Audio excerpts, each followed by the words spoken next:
brand spanking new guest today, one you haven't heard yet, but you'll be glad to hear because she has a lovely speaking voice. She's a teacher, a podcaster, and a posh-sounding British lady living in South Korea. Her name's Samantha Pett. Sam, welcome to Bit Weird But Fair Enough, I guess. Thank you for having me. That was a wonderful introduction. Thank you very much. I'm very excited to be here. No, that's okay. Now, we met in the podcast world, didn't we? Yes, we did. You used to be the co-host of a show called Strange Times, which I enjoy. Mm-hmm. But you've also done your own podcast called The Kimchi Chronicles. That's correct. Yeah. And you act as a host on the Anarchic audio show Punny, You Should Say That. Oh, we need to do that again soon. A pun-based game show. I'm sure people can kind of imagine how that might go. But yeah, you've also helped me out with a few podcasts and so on in my past. Yeah, Angry Chimp needs to return, I think. It's a lot of work for not many listeners, so it's kind of like this show actually. But you get that. We do it for fun. Yeah, but you don't do any podcasting at the moment, do you?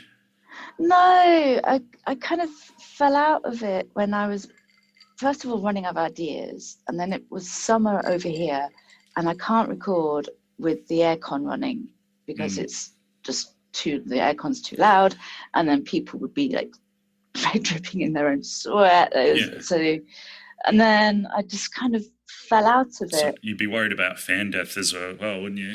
Fan death. Yes. We'll explain fan death to people another time, maybe. Yeah, let them look it up. Yeah.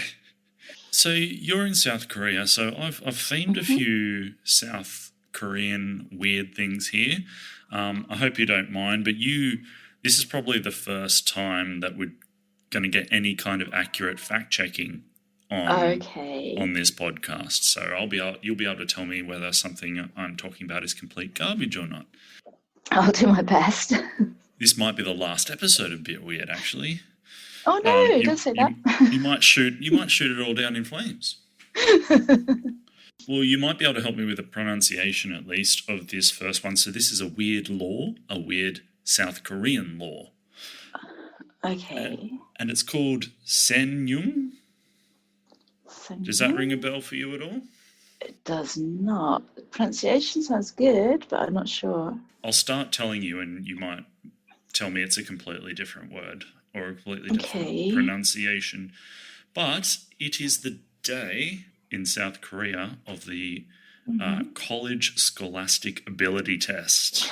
Sunyang. Is that it? Okay. Yeah. All right. So this is like the big leaving test from high school, right? Yeah. In South Korea. It's the leaving exams before you leave high school. Yeah. But there's a law, or law, when I say law, pretty much an initiative around this day where the government completely changes things to work around the students sitting this test, right? Yep. So the stock market's open late. Uh-huh. Buses and subways are increased to avoid traffic jams that might prevent students getting to testing sites on time. Correct. Apparently planes don't fly that is during true. the test. Yeah. Especially during the English listening part of the exam. Really? Is when the airplanes can't fly. After the English listening part, then planes are allowed to fly. It says here that in some cases, if students are running late, they might get a police escort to the testing site. Yep. This is amazing. Look, we're going back to if a student is late. If a student is late for the exam, they can flag down any car, and that driver has to take them to school. Wow. So what happens to the driver if they fob them off? If they go, nah, I'm on my way to get a bagel. No, they will get fined for that. You have to take that student to their exam. That's incredible. Yeah. So you're a teacher. Are you involved in this at all? No, I don't teach to that high level. I don't. Mostly do elementary school. So you haven't witnessed the coordination involved in getting this to work? No. Well, witnessed it, yes, because my school students, a lot of the exams are held, because there's so many students, the exams are held in public schools.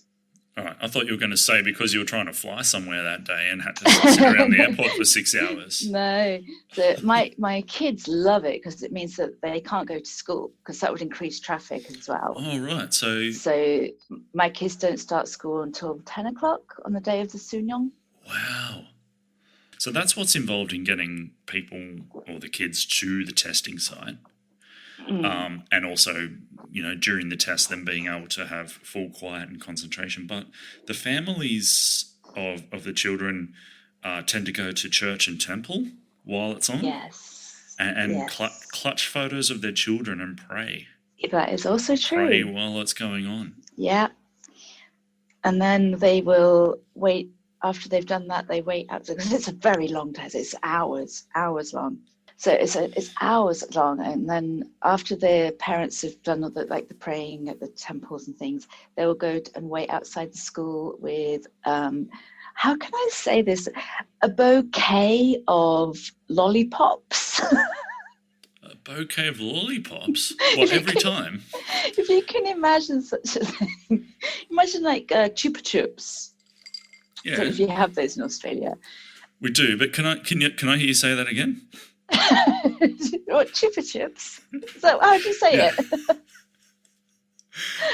No, well, Chupa Chups. In Australia we call them Chupa Chups. Chupa Chups, Chupa Chups, Chupa Chups. Yeah. I'm not sure. But those ones. Yeah. Yeah, and they'll be outside to give these bouquets of candies to their kids when they come out. Wow, there's also that's strange. A traditional Korean, I think it's called yuk, something like that. It's a really, really chewy kind of candy that's kind of so chewy that you feel like it's going to rip your teeth out. Right. And that's also given as good luck. Like a columbine. Yeah. Did you have columbines? I only know that in reference to a very bad moment in American history. Oh, no, not that. So I think this is amazing that the government is so invested in these children doing well that they will spend what must be an enormous amount of money, extra buses, extra trains, etc., and extra police, I'm sure, to coordinate traffic and making sure that kids get there on time. That's such a brilliant initiative, I think. Yeah, it's because Korea is so competitive. You need to get into a good university. Right. But also Korea is really weird. So I have a friend who studied law at university, and she passed her degree, but she's not a lawyer. Right. She then has to I have another friend who did teaching at university. She's got a degree in education, but she's not a teacher yet. There's extra study that you have to do. It's so competitive here. So what are you qualified for if you just do the first course? Nothing. Yeah. Wow. Yeah. What a rip. It's like having a degree in philosophy. Oh, well, yeah.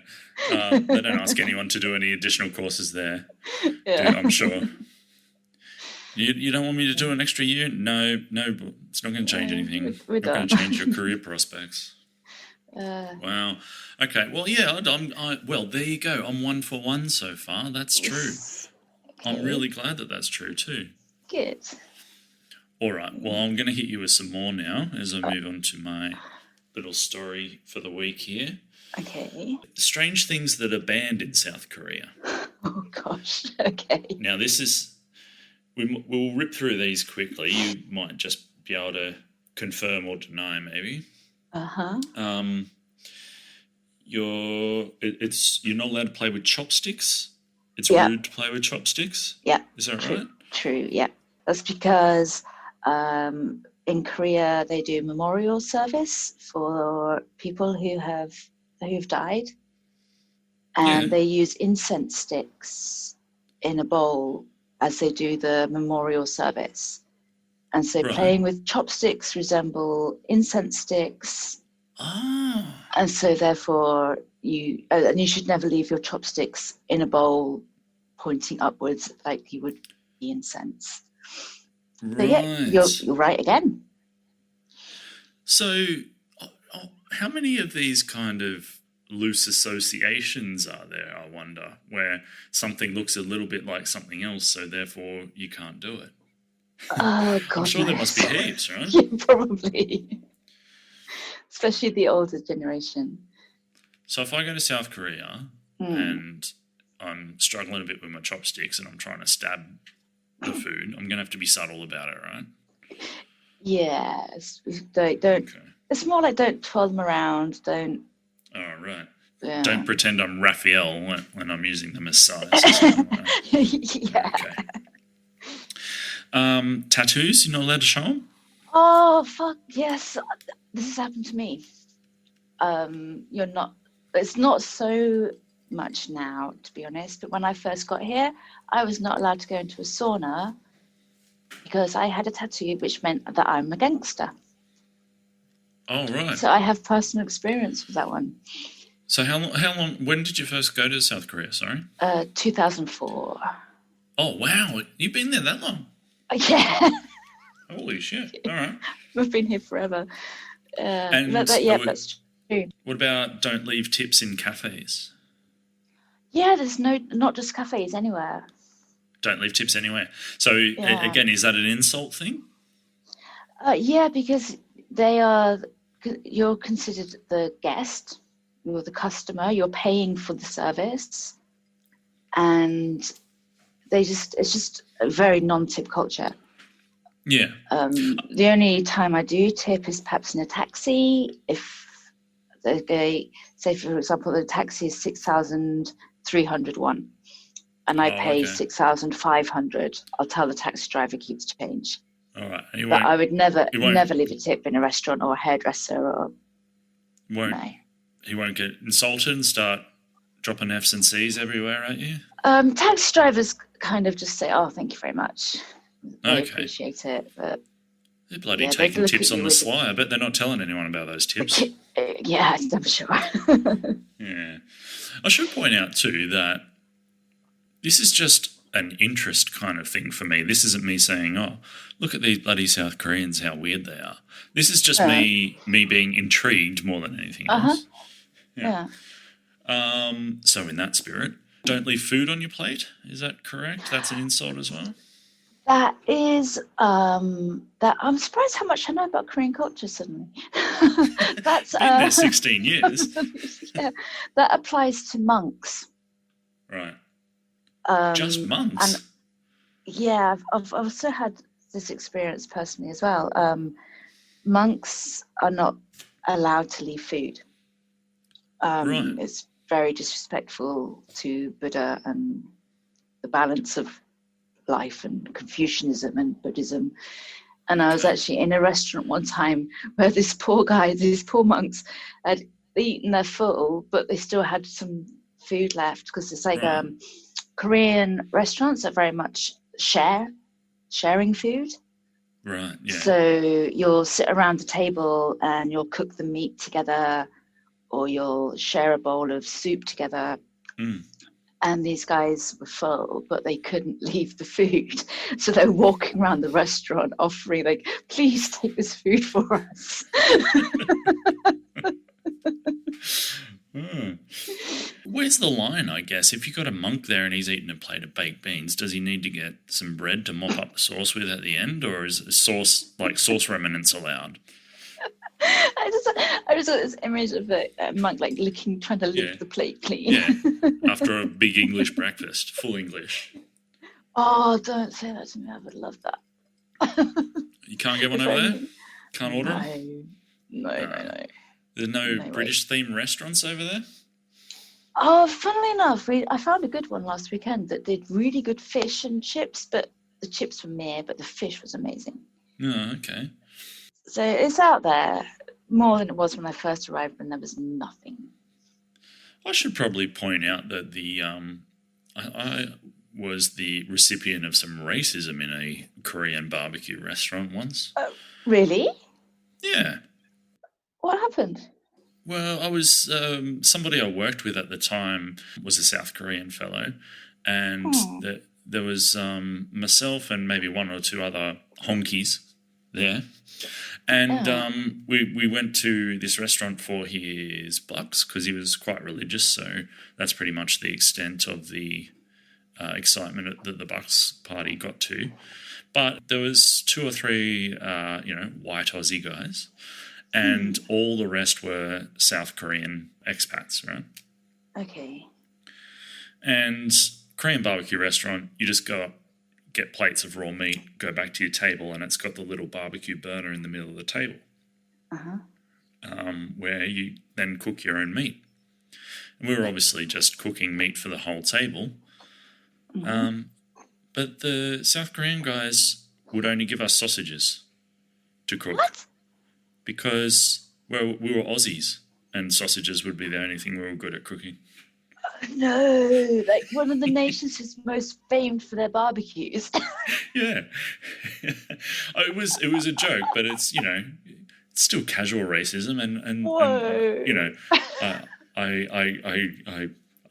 it still hurts to this day. They only gave us sausages. You can cook steaks. The funny thing is that Koreans don't eat sausages. Yeah. Well, I think that was... Maybe they were giving it to you because they didn't know how to cook it. That's a point. Maybe they were hiding their ignorance with abuse. There's a different take on it. Yeah. But I'm sure, it was just a kind of budgetary measure from the restaurant anyway, because sausages would have cost a third of any other of the meat they had there. True. Anyway, it's my issue. I'll deal with it. Don't stare at local people is next on the list here. That's Yep. That's it. How do you know who's local and not from a town bloody? No, I'm being silly, but yeah, generally don't stare at people. Don't stare at people. Yeah, you're winning on how true these things are. Bloody hell, the internet, eh? It's not just full of nutbags. There's some good stuff on here. It was something that I found very early on when I was teaching, and I was scolding a kid, and I was like, "Look at me when I'm talking to you," Ooh. And they couldn't meet my eye, and it's very much a no, you don't. If you're in the wrong, you don't meet someone's eye, and what you're more likely to get, which again, this is something that happened to me. A bus driver nearly ran me over because they're crazy. And instead of giving me a nod or a sorry expression, he smiled. And I was like, what do you think? This is funny that you almost knocked me down? And then I realized, no, it's embarrassment. All right. And it's about losing face.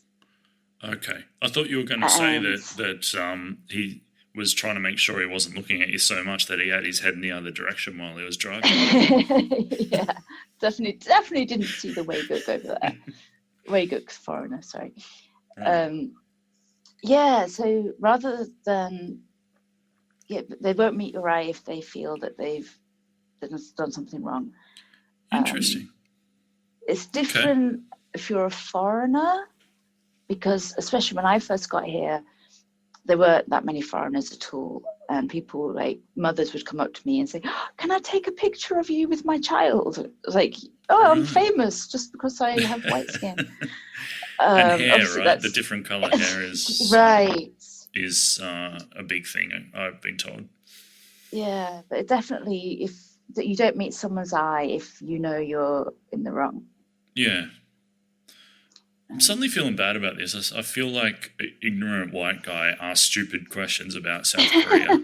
Well, no, these are all true things, though. Unless you've been here, it sounds weird, but yeah. Okay. Well, here's the last one on my list, and then I'll let you fly with what you've brought this week. Okay. For me, there's no embarrassment or taboo about talking about the toilet and going to the toilet in South Korea. Yes. So people freely discuss the state of their poos and wees. Yes. People are happy to tell each other when they have diarrhea. Yeah. friends will ask you how your poos are going. Oh my God. This is so true. Wow. And in Seoul, there's a park dedicated to toilets, like, as in There's a the toilet. idea of the Yeah, idea of the toilet. there is. Wow. um, Can you explain this? but I don't know why it is. Again, I'm going to have to talk back to when I first came here, and I was baffled by the fact that there wasn't a separate toilet for men and women. Really? Yeah. Interesting. So you'd like go into the cubicle and come out, and there'd be a guy at the urinal. Is that confronting? I was just like, just weird. But the guys are just carrying on peeing, and I'm like, did I walk into the wrong bathroom? And I'm looking around, like, no, there isn't another one. No. You've been thinking that for 16 years? Or are you used to it now? Used to it now. It doesn't happen as often, but a lot of older restaurants or bars will still have like co-sex toilets. Okay. But this is the embarrassing story. Okay, I can't believe I'm going to tell you this. Well, you can think about it and ask me to cut out later if you want. No, it's okay. So I recently had my fucking hell. Why am I telling you? I recently had hemorrhoids for the first time in my life. I must be getting old. So you've well integrated into the culture now. You're quite free about talking about this kind of stuff as well. Wow. Yes, but I looked up how to say like what I wanted from the pharmacist, because hemorrhoids is not something that I've generally picked up as a Korean word in conversation. It'd be a surprise if you had, right? Right. I went into the pharmacist and I was like really embarrassed. I'm like blushing and I'm saying, I want this hemorrhoid medicine, please. And she's like, oh, okay, yeah. And then like obviously in Korean, she's like, yeah, so what you need to do is like out loud in front of everyone in the pharmacy. Well, I'm just like cringing and dying inside. It's like, oh, you just want to apply it here and do this, and like give me the full instructions of how to do it. And I was like, I don't need everyone in this pharmacy to know this. Can you not like keep your tone down? Yeah. So, like you say, yeah. Don't worry about a rubber glove. Just get it on your finger and get right in there. Yeah, it was like so bizarre. I was just dying on the inside, and I haven't been back to that pharmacy since, and that's the closest one to me. Well, I think if you do go back to that pharmacy, you should walk in with a really wide stance. Get the big cowboy walk going in there and go, here's your bloody cream. Yeah. Oh, well, I'm sorry to hear that, Sam. That's a shocking malady to have in what's already been a tough time. Yeah, it was not pleasant. Okay, well, what you got for me? Well, I know how you like random laws, as we've just talked about. So I have a random law for you from England. Yeah. I went to university in a town called Chester, which is an old Roman city. Yeah. And it's right on the border of Wales. Like literally, I was by the river, and I was like, I'm in Wales, I'm in England, I'm in Wales, I'm in England. And so like the city still has the old city walls around it, with the gates that will be closed. So sorry, the old Roman city walls? Yeah. Wow. Yeah, they're still there. It's a beautiful place. Okay.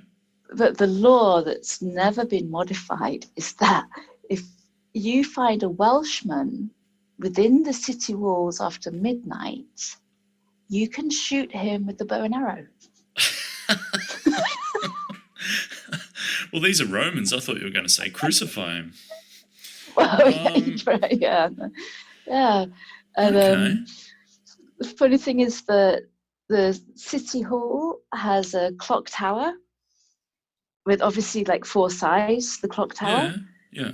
But there's no clock facing towards Wales. Right. Because you couldn't let the Welsh know what time it was. No, bloody bastards. Let those bloody mongrels know. Yeah. How dare they know what time it is? So no one's got around. So are you implying this is a Roman law that's stuck around for 2,000 years? Yeah, just there's like so many laws that have never been amended. I'm sure that you'd need a damn good lawyer to get you off. But technically, it is legal. Okay, just in case Boudica decides to start climbing up the walls, you can. You had a law ready to look after yourself if you wanted to take it down. Yeah. I said Boudica, Boadicea, whatever, however people pronounce it. However, yeah. All right. Well, that's very interesting. I'm looking at the walls now. Oh, really? On Le Google. Yeah. They, a Welshman could get over those pretty sharp, I reckon. They're not that tall. I reckon one Welshman on another Welshman's shoulders, you'd have to have your quiver kind of reasonably ready, sharpish. Yeah. Probably the bleating of sheep would probably give it away first. Doing. I'll just put a little comedy sound effect in there. That was so racist. I'm so sorry. That's no more racist than me going, look at all these strange things South Koreans do.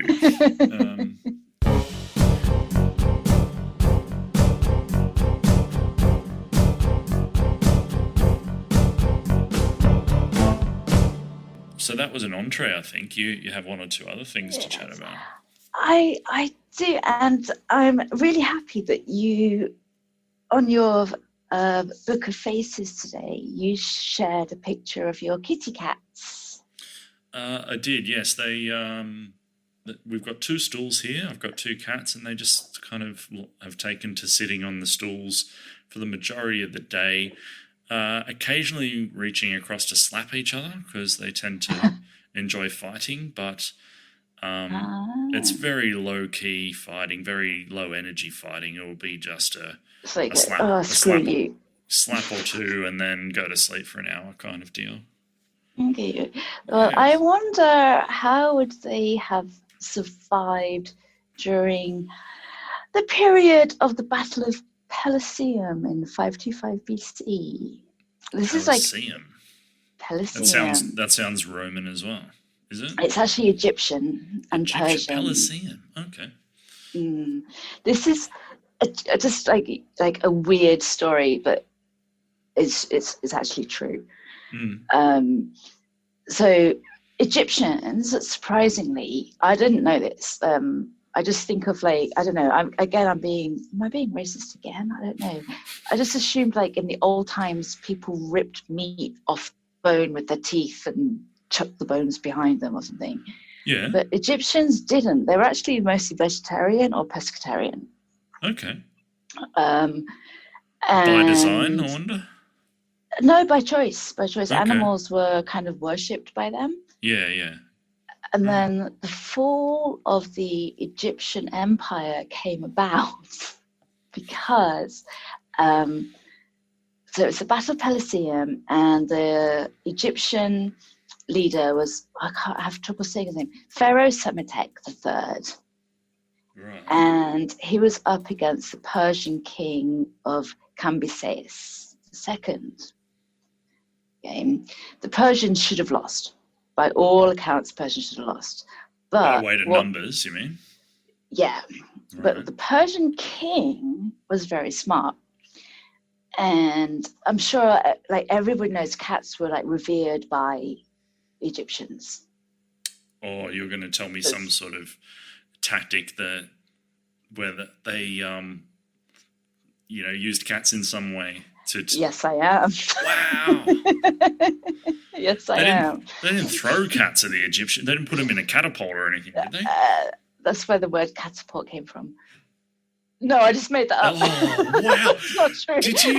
Did you hear the tension in that silence there? I was ready to go with that. I wish I could have held it if I could.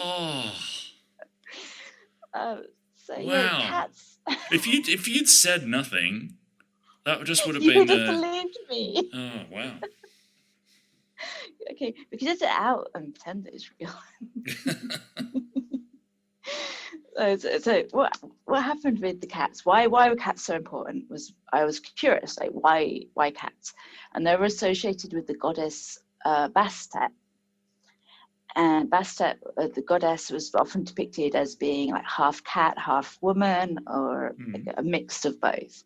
And if you harmed a cat, it was like offending the goddess. Yeah. Yep. They took it. So it was really serious. They were really serious about it. If you killed a cat, you were put to death. Okay. If a building was on fire, the responsibility was to rescue the cats before putting the fire out. Right. And if you had a pet cat, like both of us do, if our cats died, we would have to shave off our eyebrows to show our grief. Oh, okay. Yeah, so this comes back to the Persian king who had learned this about the Egyptians. And so when he went into battle against the pharaoh, he had live cats being carried into battle. And he had his army paint images of cats on their shields and a couple of other sacred animals. Because so they would want to... Yeah. Oh, sorry, yeah.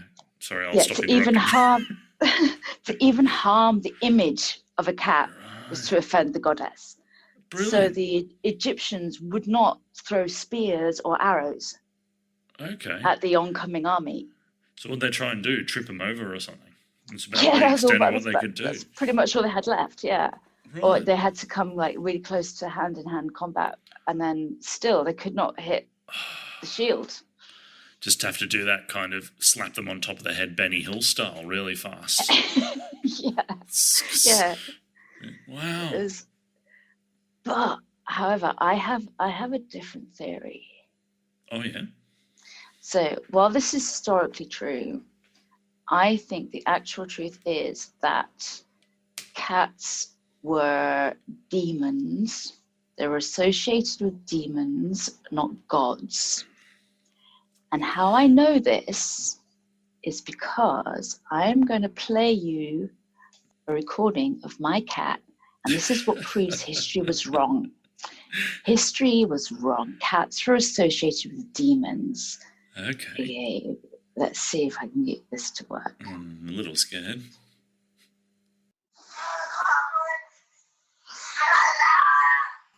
Oh.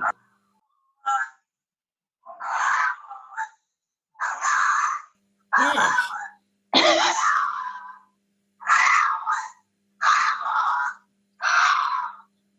Huh.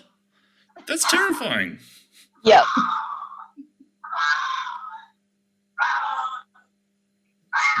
You haven't adjusted the pitch of that or anything? Nope. That is exactly how it is. Wow. Well, not to try and wreck the story or anything.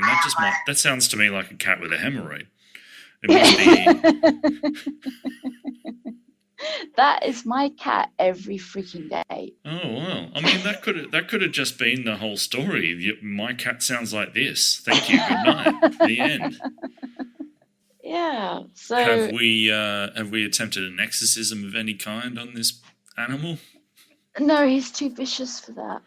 Okay. Do you just kind of stand next to its bed and say the power of Christ compels you at 30 times?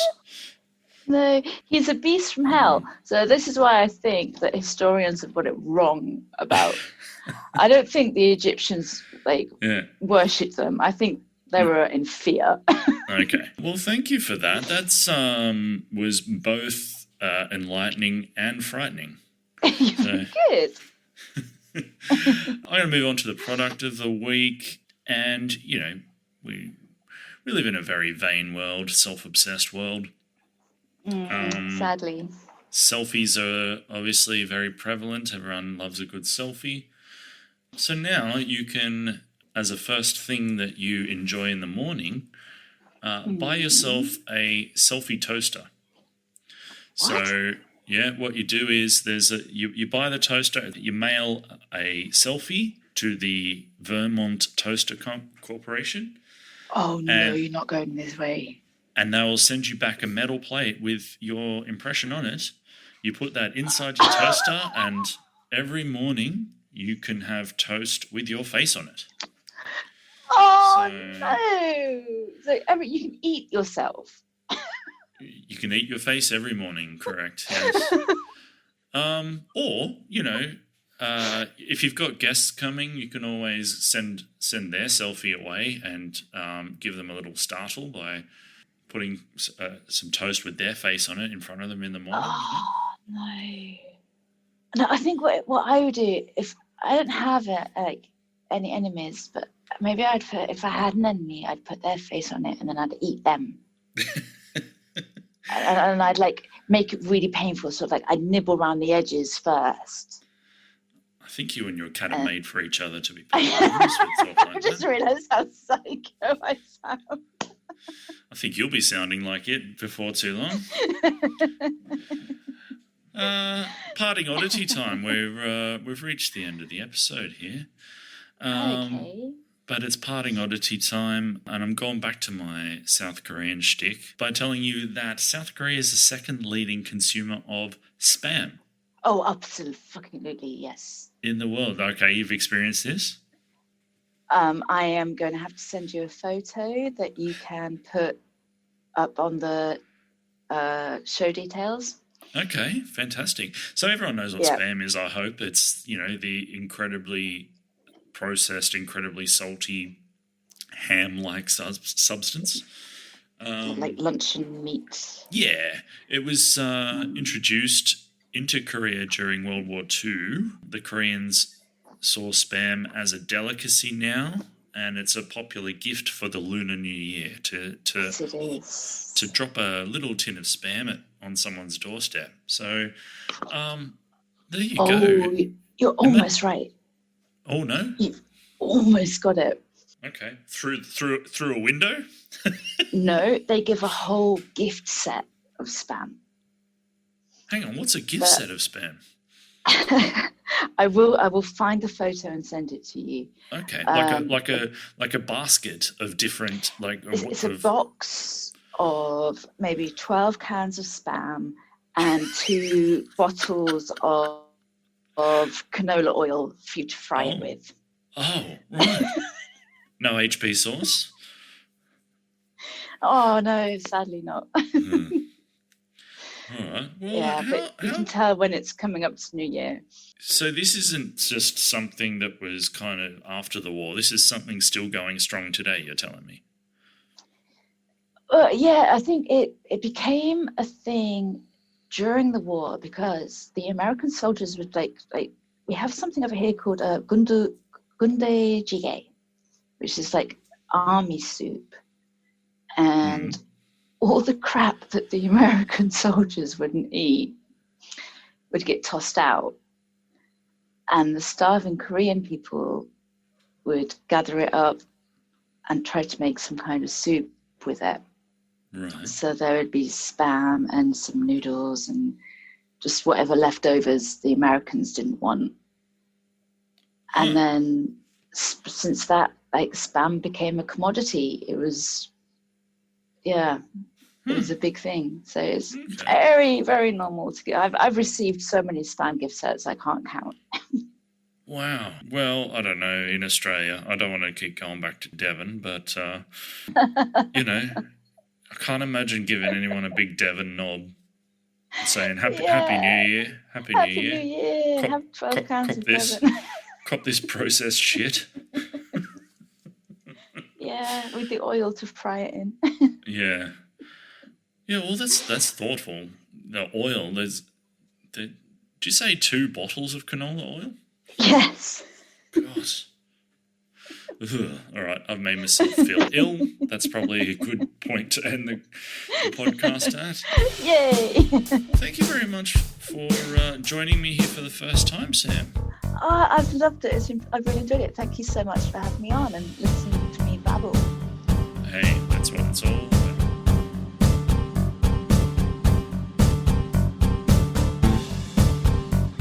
Follow us on the socials, Twitter, Instagram, Facebook. Thanks for listening, friends.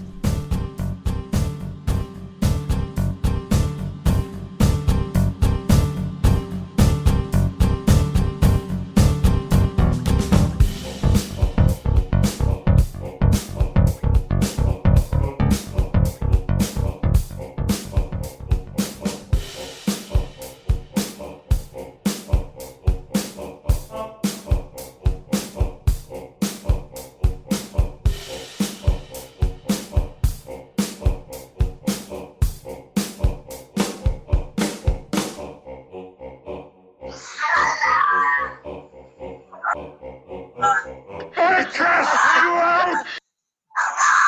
It is he who commands you! He who brings the heights of heaven to the depths of hell! The power of Christ compels you! The power of Christ compels you! The power of Christ compels you! The power of Christ compels you! The power of Christ compels you! The power of Christ compels you! The power of Christ compels you! The power of Christ compels you! The power of Christ compels you! The power of Christ compels you! The power of Christ compels you!